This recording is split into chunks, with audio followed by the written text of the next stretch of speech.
क्या आपने कभी सोचा है कि दादी नानी की कहानियाँ सिर्फ कहानी नहीं होती, बल्कि उनमें छुपी होती है सीख और प्यार का खजाना। आज की इस वीडियो में हम एनसीईआरटी कक्षा 2 हिंदी भाषा की पाठ्य पुस्तक सारंगी के इकाई 1 परिवार के पहले पाठ नीमा की दादी को आसान भाषा में समझने वाले हैं। साथ ही हम सारे इसके महत्वपूर्ण जो प्रश्न उत्तर है उन्हें भी करेंगे और लास्ट में एक छोटी समरी भी करेंगे ताकि आपका पूरा चैप्टर एक ही वीडियो में तैयार हो जाए। तो वीडियो को अंत तक जरूर देखें क्योंकि आखिर में मैं आपको इस पाठ की सबसे जरूरी सीख भी बताऊंगी। तो चलिए शुरू करते हैं। हमारी इकाई है परिवार। परिवार आप जानते हैं ना बच्चों किसे कहते हैं? हमने पिछली कक्षा में भी जाना था, कक्षा 1 में, कि परिवार होता है जिसमें के हम साथ रहते हैं। मम्मी पापा, भाई बहन, दादा दादी, नाना नानी, ये सभी क्या होते हैं? हमारा परिवार होते हैं। अब चलते हैं अपने आज के अध्याय पर। ये देखिए बच्चों, कितना प्यारा चित्र है।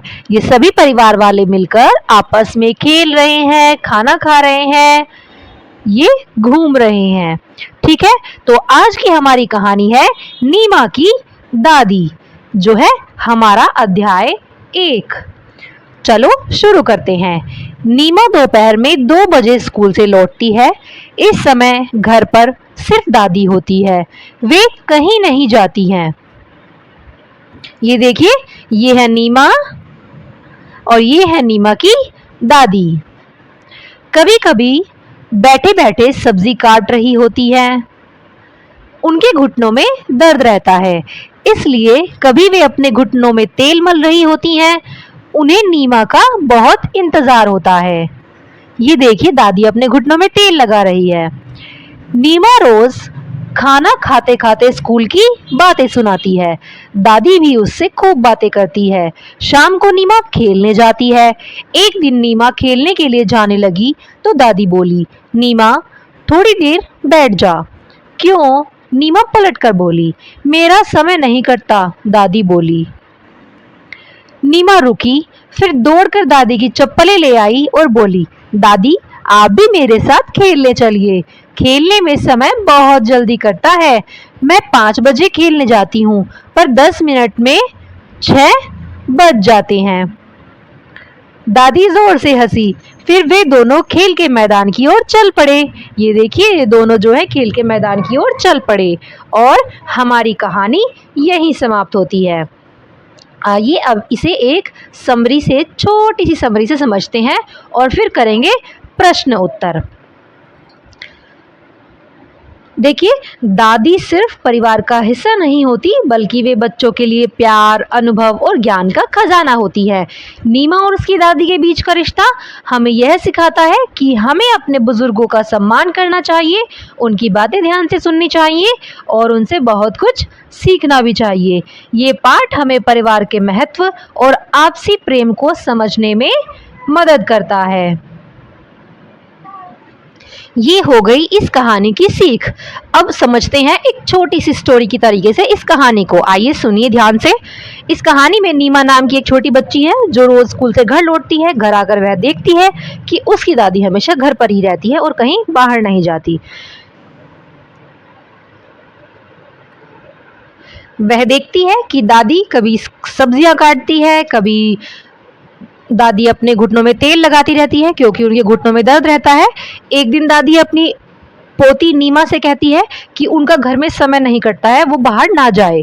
लेकिन नीमा कहती है कि दादी आप भी मेरे साथ चलिए, बाहर जाते हैं तो खेलते समय पता नहीं चलता है कि समय कब खत्म हो जाता है। फिर वे दोनों खुश होती हैं और दोनों साथ में चलती है। इस तरह ये कहानी हमें सिखाती है कि दादी नानी जैसे बुजुर्ग हमारे जीवन में बहुत महत्वपूर्ण होते हैं और हमें उनके साथ समय बिताना चाहिए और उनका सम्मान करना चाहिए। अब चलते हैं इसके प्रश्न उत्तर पर। सबसे पहला प्रश्न है, नीमा की दादी घर पर ही क्यों रहती है?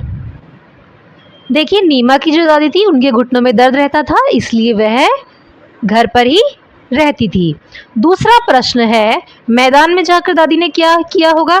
देखिए, वो गेम तो खेल नहीं सकती हैं बच्चों के साथ, तो उन्होंने क्या किया होगा? उन्होंने केवल पैदल घूमना किया होगा। तीसरा प्रश्न है, नीमा कहती है मैं 5 बजे खेलने जाती हूँ पर 10 मिनट में ही 6 बज जाते हैं। क्या आपके साथ भी ऐसा होता है? आप बताइए, क्या आपके साथ भी ऐसा होता है कि जब आप खेल खेलते हैं तो समय का पता नहीं चलता, कैसे बहुत जल्दी समय बीत जाता है? ये आपको बताना है। अगला प्रश्न है, आप स्कूल से घर जाकर अपना समय कैसे बिताते हैं? ये प्रश्न भी आपके लिए है। इसका उत्तर आपको देना है कि आप स्कूल से घर आकर अपना समय कैसे बिताते हैं। अब चलते हैं अगले प्रश्नों पर। अगला प्रश्न है, इस कहानी में कौन कौन है? इस कहानी में है नीमा और उसकी दादी। दूसरा प्रश्न है, नीमा स्कूल की बातें अपनी दादी को बताती है, आप स्कूल की बातें किसे बताते हैं? देखिए, मैं तो अपने स्कूल की बातें अपनी मम्मी को बताती थी। अब आप किसे बताते हैं, ये आप लिख सकते हैं। तीसरा प्रश्न है, इस कहानी में नीमा और दादी हैं, न और द से शुरू होने वाले कुछ शब्दों की सूची बनानी है। यह न और द से शुरू होने वाले शब्द, आइए देखते हैं। ये है न और द से शुरू होने वाले शब्द, आप इन्हें नोट कर सकते हैं। नेहा, नानी और निकिता। दीक्षा, दादाजी, देवांश। अब अपने अगले प्रश्न पर चलते हैं। हमारा अगला प्रश्न है शब्दों का खेल, जो हमें बहुत पसंद है। नीचे कुछ शब्द और उनकी मात्राएं दी गई हैं। शब्द नहीं, वर्ण दिए हुए हैं, छोटे अक्षर दिए हुए हैं और कुछ मात्राएं दी हुई है। इन्हें जोड़कर अपने शब्द बनाने हैं और अपनी कॉपी में लिखना है। आइए देखते हैं ये क्या शब्द है और इनसे क्या क्या शब्द, जो है इन वर्णों से क्या क्या शब्द बनाए जा सकते हैं। देखिए, इनसे हम बना सकते हैं, जैसे ये चित्र दिए हुए हैं, ये सारे शब्द हम इससे बना सकते हैं। बस, ताला, त और ल है और आ की मात्रा है, तो ताला बना सकते हैं। ताली बना सकते हैं क्योंकि इसमें ई की मात्रा भी है, ताली भी बना सकते हैं। और च, र, ख, आ, चरखा भी बना सकते हैं। और घ और र, घर बना सकते हैं। और क्या बना सकते हैं?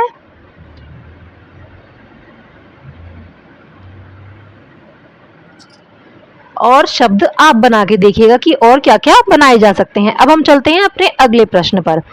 कुछ अक्षर छूट गए हैं, उन्हें लिखना है। आइए लिखते हैं।